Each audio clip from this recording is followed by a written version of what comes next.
Omarosa Manigault Newman, seen here in a file photo, clashed with some of her White House colleagues. Drew Anger. Getty Images. Omarosa Manigault, the former reality TV star who joined President Trump's White House as one of his most prominent African-American supporters, resigned under pressure after a confrontation with Chief of Staff John F. Kelly that ended when she was escorted from the premises, White House officials said Wednesday. Kelly pushed her out as Director of Communications for the Office of the Public Liaison late Tuesday after growing frustrated with her abrasive and attention-seeking style, which included a personal wedding photo shoot in the West Wing in the spring, according to one official. Kelly, a retired Marine Corps general, has sought to impose more discipline among White House staffers and limit their communications with the president. She did not go quietly, said the official, who spoke on the condition of anonymity to discuss a personnel matter. Although her resignation is effective January 20, the Secret Service said it had deactivated her security badge granting access to the White House grounds. The agency said it was not involved in escorting her off the property. Her rivals cast the move as an overdue house cleaning, but her departure, on the day that black voters helped catapult Democrat Doug Jones to an upset victory in the Senate race in Alabama, highlighted perhaps a more worrisome issue for the White House and the Republican Party heading into a midterm election year: the stark lack of diversity in Trump's administration and the GOP's diminishing appeal to minority communities.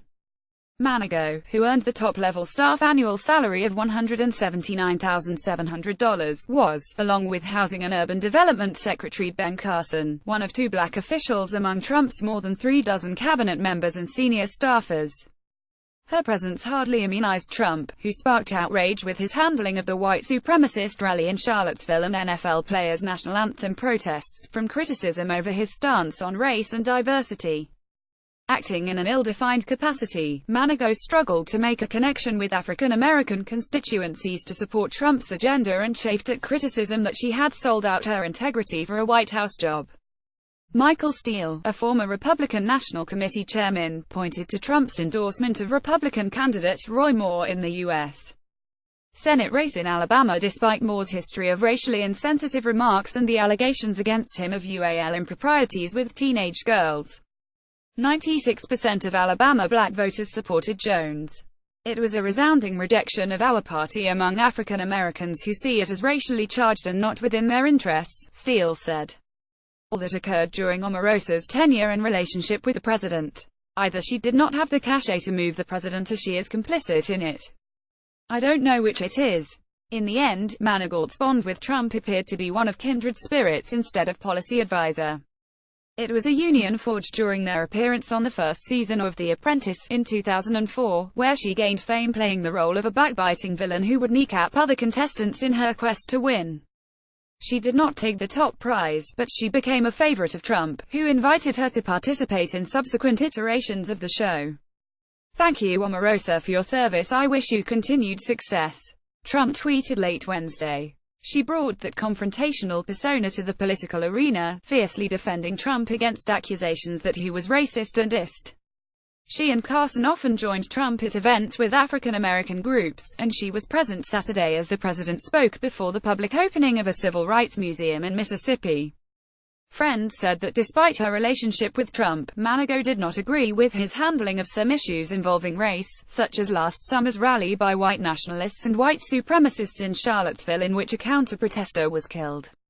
The president was slow to condemn the hate groups and suggested that both sides were at fault for the violence. As recently as last week, she told me about her concerns about the president endorsing Roy Moore. It bothered her, being a woman, said Armstrong Williams, a businessman and a longtime friend. He did not know whether she raised her objections with the president.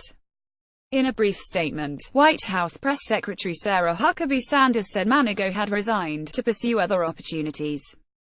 We wish her the best in future endeavors and are grateful for her service.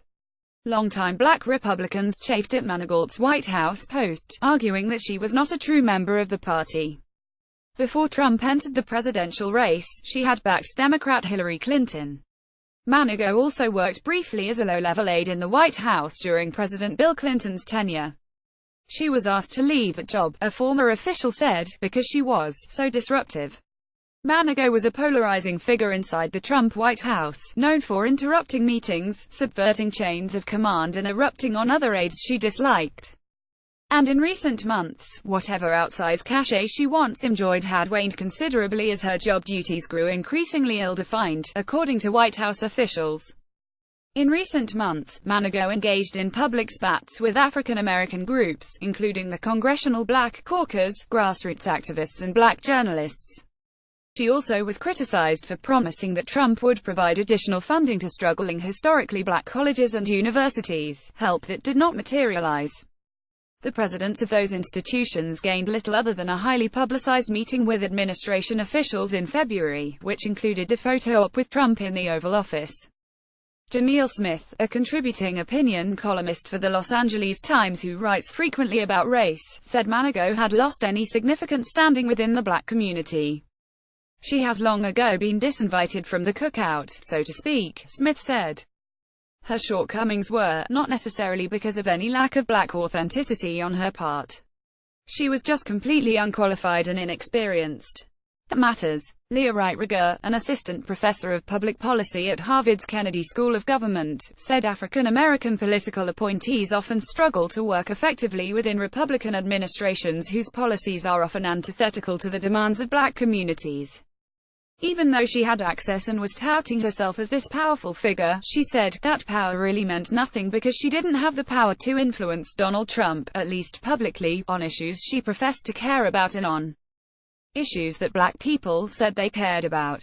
In April, Manigault, who is also an ordained minister, married John Allen Newman, who at the time was pastor of a church in Jacksonville, Florida, at Trump International Hotel in downtown Washington. Trump did not attend the wedding. Williams, the businessman, said Manigault had planned all along to stay only a year in the job, but he acknowledged that she clashed with Kelly. You have to remember, there was a time when Omarosa was one of the few people who could walk right into the president's office. Williams said. For Kelly to try to limit her access to Trump is a big deal. She's in your face. She's the female Donald Trump. There's a price you pay when you have a Trump personality and don't have the power to go along with it. Josh Dorsey contributed to this report.